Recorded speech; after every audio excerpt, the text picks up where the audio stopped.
Il y a un silence assourdissant qui accompagne le dernier jour du mois.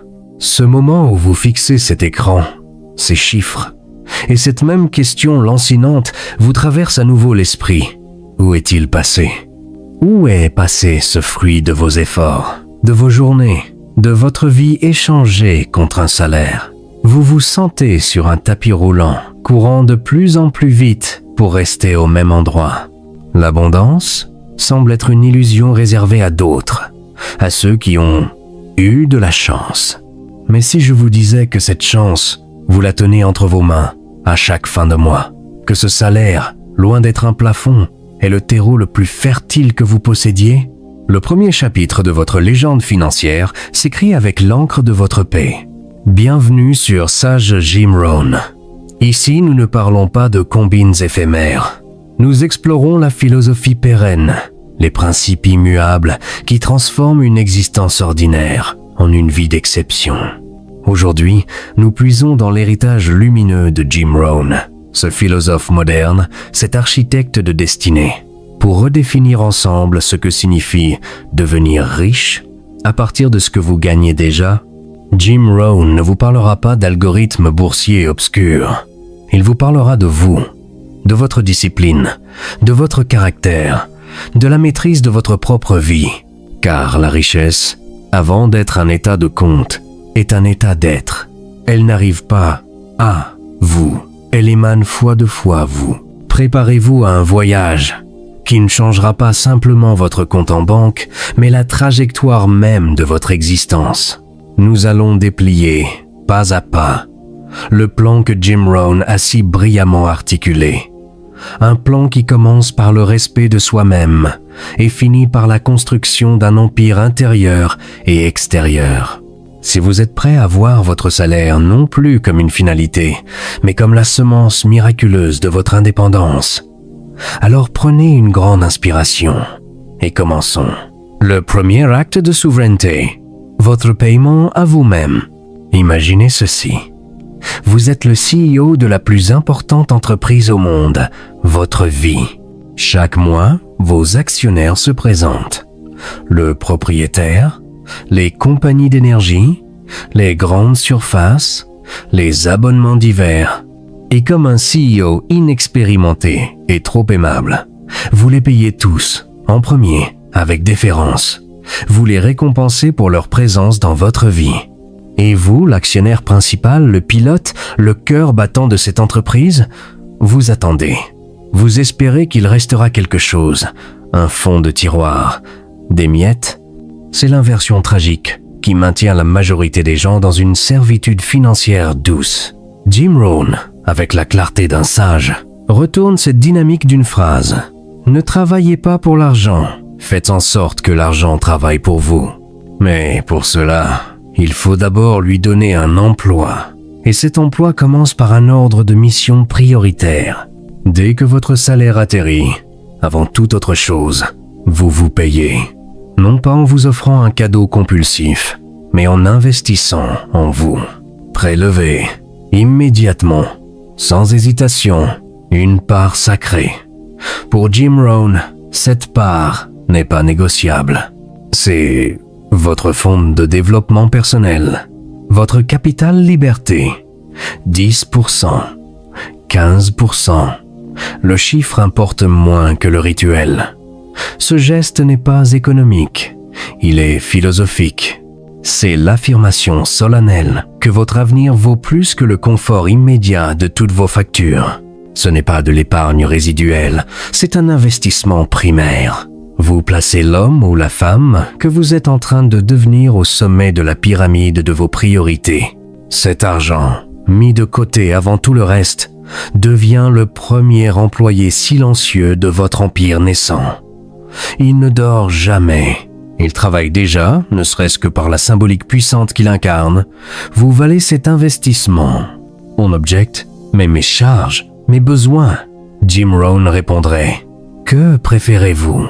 Régler les factures d'aujourd'hui avec 100% de votre énergie ou régler les factures de demain avec seulement 90% de cette énergie, tandis que les 10% restants bâtissent votre pont vers la liberté? Ce prélèvement forcé n'est pas une perte, c'est le seul gain véritable. C'est la semence que vous refusez de manger aujourd'hui pour avoir une récolte demain. Faites-le automatiquement. Mettez en place un virement automatique, invisible, indolore, le jour même de votre paye. L'argent que vous ne voyez pas, vous ne le dépensez pas. C'est le premier pilier de la discipline. Cette vertu sans laquelle tous les rêves ne sont que fantasmagories. C'est en vous payant en premier que vous cessez d'être un employé de vos dépenses pour devenir le président de vos actifs. Les chaînes invisibles. Libérez-vous du joug de la dette. Maintenant, parlons de ce qui ronge silencieusement votre puissance. Parlons des dettes. Pas de l'emprunt stratégique pour un actif qui s'apprécie, non. Parlons de la dette personnelle, consumériste. Cette dette qui achète du passé à crédit en hypothéquant votre avenir. Jim Rohn voyait la dette comme un brouillard mental. Elle obscurcit votre jugement, limite vos options et vous pousse à prendre des décisions par peur plutôt que par ambition. Chaque euro d'intérêt que vous payez sur une dette à la consommation est un petit voleur de temps. C'est une fraction de votre vie, de votre énergie, échangée contre un objet qui, bien souvent, a déjà perdu son éclat et sa valeur. C'est accepter de travailler des heures futures pour un plaisir passé. C'est le contraire même de la richesse, qui consiste à faire travailler les heures passées pour votre plaisir futur. La méthode est un exercice de courage et de clarté. Après avoir honoré votre paiement à vous-même, utilisez une partie significative du reste pour attaquer vos dettes avec la détermination d'un libérateur. Jim Rohn conseillait de les lister, non pas avec anxiété, mais avec la froide objectivité d'un général étudiant une carte de bataille. Attaquez d'abord la dette au taux le plus élevé. C'est l'incendie le plus violent qu'il faut éteindre en premier. Visualisez chaque remboursement supplémentaire non comme une perte, mais comme un investissement à rendement garanti. Rembourser une dette à 10 à 8% d'intérêt, c'est obtenir un rendement de 10 à 8%, garanti, net d'impôts, sur votre argent. Trouvez-moi un placement aussi sûr et performant sur le marché. Chaque dette éteinte est un poids mental en moins. C'est de l'espace libéré dans votre esprit pour rêver, créer et saisir des opportunités. C'est retrouver votre souveraineté émotionnelle. La liberté ne commence pas lorsque vous avez 1 million sur un compte. Elle commence le jour où vous n'avez plus de dettes qui vous harcèlent. Ce jour-là, votre salaire entier devient un outil de construction et non plus un outil de survie. Vous respirez différemment, vous vous levez différemment. Vous êtes déjà plus riche, car vous avez reconquis votre temps mental, votre bien le plus précieux, l'art de la serrure. Maîtrisez le flux de vos dépenses. Nous vivons dans un océan de suggestions. La société moderne est une machine parfaite et élégante conçue pour une chose: vous faire convertir votre argent en objet, en expérience, en statut, à une vitesse toujours plus grande. Jim Rohn disait: beaucoup trop de gens dépensent de l'argent qu'ils n'ont pas gagné pour acheter des choses qu'ils ne veulent pas, pour impressionner des gens qu'ils n'aiment pas. Une phrase qui devrait résonner comme un gong dans le silence de nos choix impulsifs. Maîtriser ses dépenses, ce n'est pas vivre dans l'ascétisme ou la privation. C'est passer du statut de consommateur manipulé à celui d'investisseur éclairé dans sa propre qualité de vie. C'est poser, avant chaque transaction, cette question fondamentale. Cet achat m'apporte-t-il de la foi valeur foi ou simplement de la foi possession? La valeur enrichit, la possession encombre. Un livre qui change votre perspective a de la valeur. Une formation qui augmente vos compétences a de la valeur. Un outil qui améliore votre efficacité a de la valeur. Le 47e t-shirt, l'objet décoratif de plus, le gadget dernier cri dont vous vous lasserez dans 3 semaines, ce n'est que de la possession. C'est de la matière qui deviendra du poids. Jim Rohn enseignait la philosophie du gardien de la porte.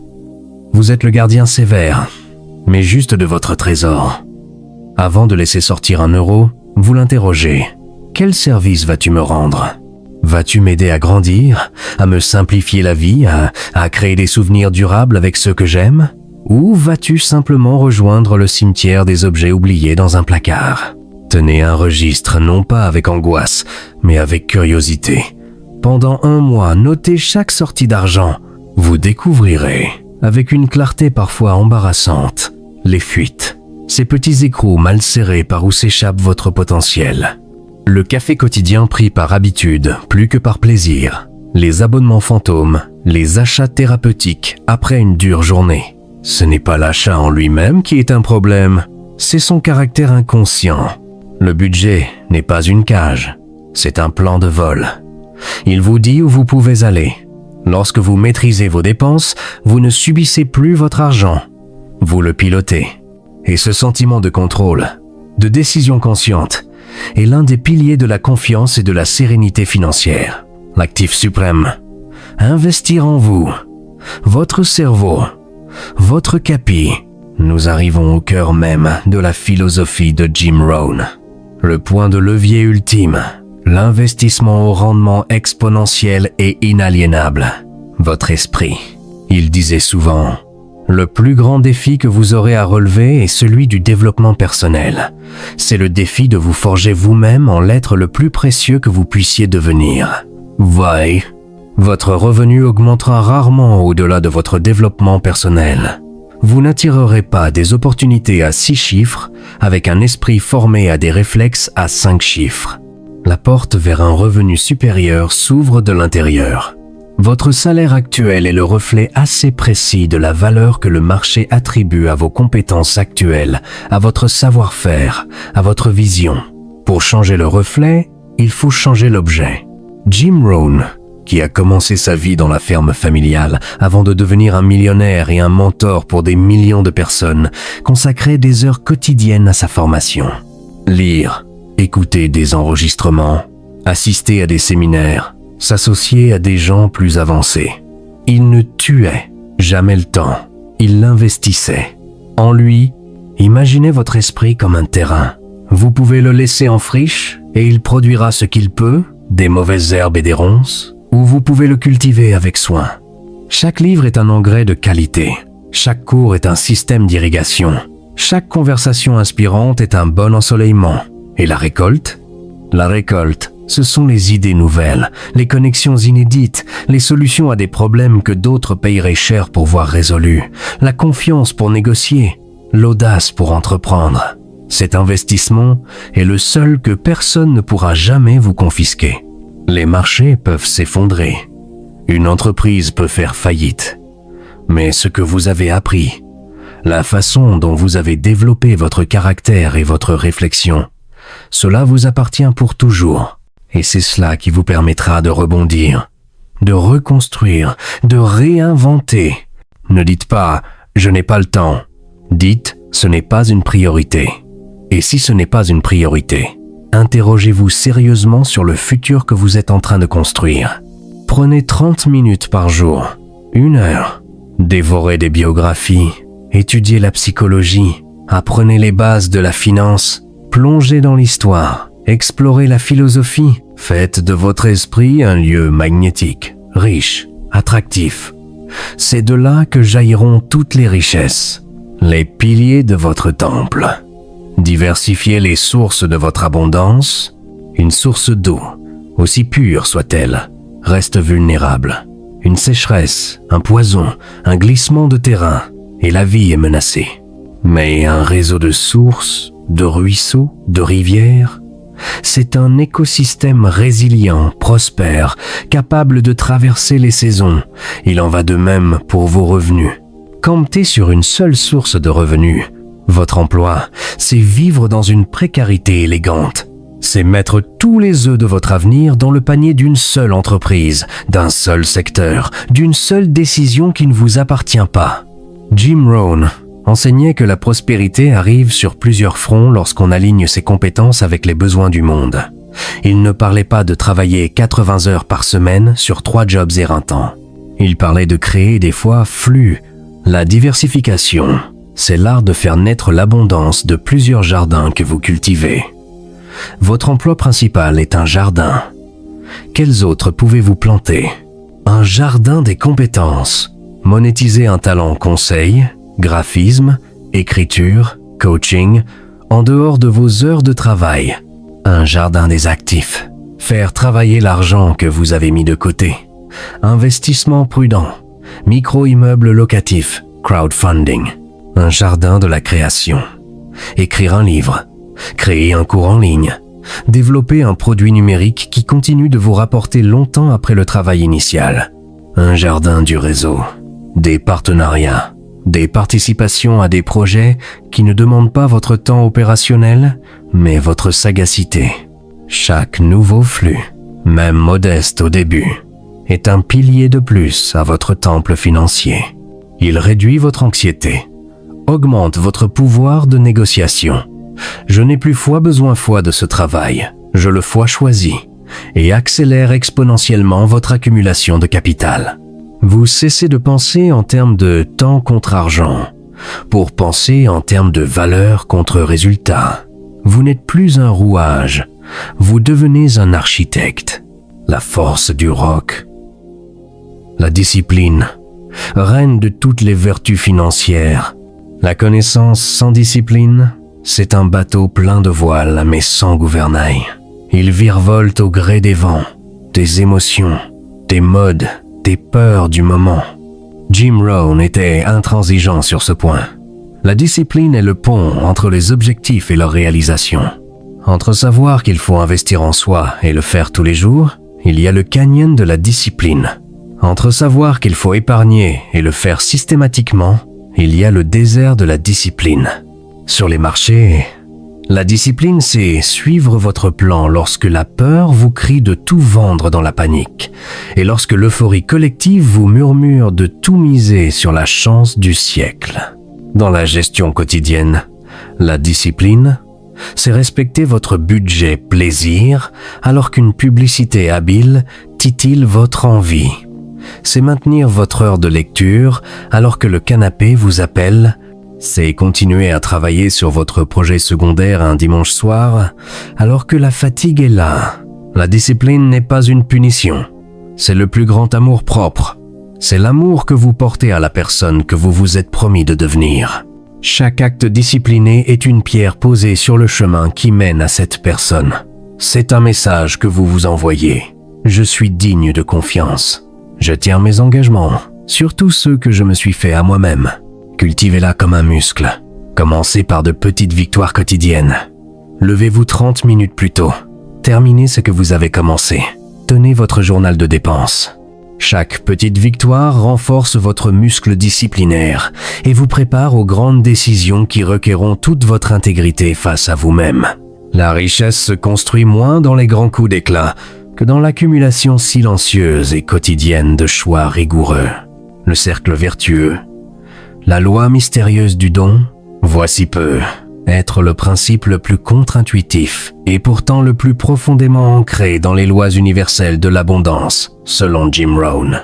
Donner pour recevoir, mais donner sans attente, simplement parce que c'est dans votre nature de contribuer. La générosité n'est pas la conséquence de la richesse, c'est souvent son accélérateur le plus puissant.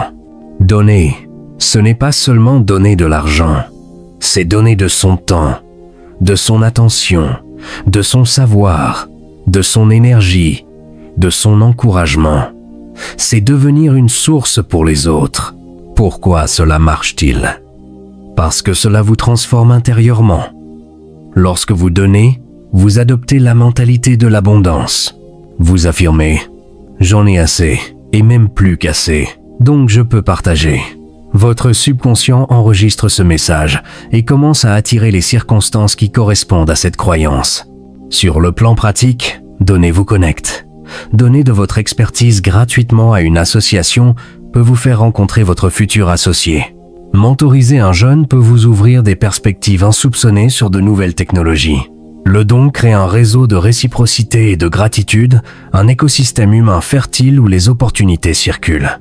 Jim Rohn disait « Plus vous aidez les autres à obtenir ce qu'ils veulent, plus vous obtiendrez ce que vous voulez. Commencez petit, mais commencez. Donnez 1 heure par semaine, Reversez 1% de vos revenus à une cause qui vous tient à cœur. Partagez un article inspirant. Écoutez vraiment quelqu'un. Observez comment ce simple geste modifie votre énergie, votre posture et la façon dont le monde vous répond. La richesse qui ne circule pas s'étiole et devient stérile. La richesse qui circule s'active, se multiplie et revient vers sa source, grossit. La cime ultime. Cultivez la sagesse, la vraie richesse. Nous voici au sommet. Après avoir parlé d'argent, de flux, d'investissement, Jim Rohn nous ramène à l'essentiel, à la seule richesse qui donne un sens à toutes les autres. La sagesse. La richesse ultime n'est pas d'avoir, c'est d'être. Être en paix, être en joie, être en croissance, être en contribution. On peut être financièrement riche et spirituellement pauvre, émotionnellement bancal, relationnellement désertique. C'est la tragédie de ceux qui ont confondu le but et le moyen. L'argent est un moyen formidable, un outil de liberté, de création, d'impact. Mais ce n'est qu'un outil. La sagesse, c'est savoir quel chef-d'œuvre vous voulez sculpter avec cet outil. Cultiver la sagesse, c'est prendre le temps de la réflexion. C'est interroger ses motivations. Pourquoi je veux cet argent? Quel genre de vie je veux vraiment vivre? Quelles valeurs sont non négociables pour moi? C'est comprendre que le succès sans sérénité est un échec déguisé. C'est apprendre à apprécier le chemin autant que la destination. Jim Rohn, qui a connu un succès phénoménal, vivait avec une élégante simplicité. Il investissait dans des expériences, dans l'éducation de sa famille, dans des relations de qualité, dans sa propre évolution. La sagesse, c'est de savoir que le plus beau luxe est le luxe du temps. Temps pour penser, pour aimer, pour créer, pour se promener, sans but. C'est le luxe du choix. Votre voyage vers la richesse doit être un voyage vers l'intégration. Intégrer la discipline financière et la générosité du cœur. Intégrer l'ambition professionnelle et la plénitude personnelle. Intégrer la croissance de votre compte en banque et la croissance de votre âme. Lorsque vous alignez vos finances sur vos valeurs les plus profondes, sur votre sagesse naissante, vous ne construisez plus seulement un patrimoine, vous bâtissez un héritage. Une vie qui, au moment du bilan final, aura compté, aura rayonné, aura donné bien plus qu'elle n'aura pris. Alors voilà, le plan est là, tracé par la sagesse intemporelle de Jim Rohn. Il n'est pas compliqué, mais il exige de vous ce qui a le plus de valeur. Votre engagement, votre constance, votre foi en la personne extraordinaire que vous pouvez devenir. Ces 8 piliers, vous payez en premier. Brisez les dettes, maîtrisez vos dépenses, investir voracement en vous, diversifiez vos sources, incarnez une discipline de fer, donner avec grâce et cultiver la sagesse suprême ne sont pas des étapes à cocher. Ce sont des muscles à développer toute une vie, des philosophies à incarner. Votre salaire n'est plus un point final, c'est le point de départ, le combustible initial. Aujourd'hui, en ce moment même, vous avez le pouvoir de changer la direction de votre vie. Pas demain, pas lundi prochain, aujourd'hui. Commencez par une décision, par une petite action, par le premier virement automatique, par le premier livre acheté, par la première dette que vous décidez d'attaquer avec une nouvelle ferveur. Le monde a besoin de la version la plus riche, la plus sage, la plus puissante et la plus généreuse de vous-même. Ne le lui refusez pas, ne vous le refusez pas. Et si ce chemin vous parle, si vous sentez que cette sagesse peut éclairer vos prochains pas, alors ne partez pas seul. Abonne-toi à la chaîne Sagesse Jim Rohn pour continuer à recevoir des contenus de sagesse, de motivation et de développement personnel. Rejoignez une communauté qui croit que la vie mérite d'être vécue à son plus haut niveau. Partagez cette vidéo à quelqu'un qui, comme vous, aspire à plus. Activez la cloche pour ne manquer aucun des prochains rendez-vous où nous décortiquerons ensemble les secrets d'une vie de succès et de sens. Merci d'avoir pris ce temps pour vous, pour votre avenir. Souvenez-vous, la plus grande aventure, la plus belle richesse, c'est vous en train de vous construire. À très vite sur le chemin de l'exception. Prenez soin de vous. et bâtissez-vous une vie dont vous serez fier.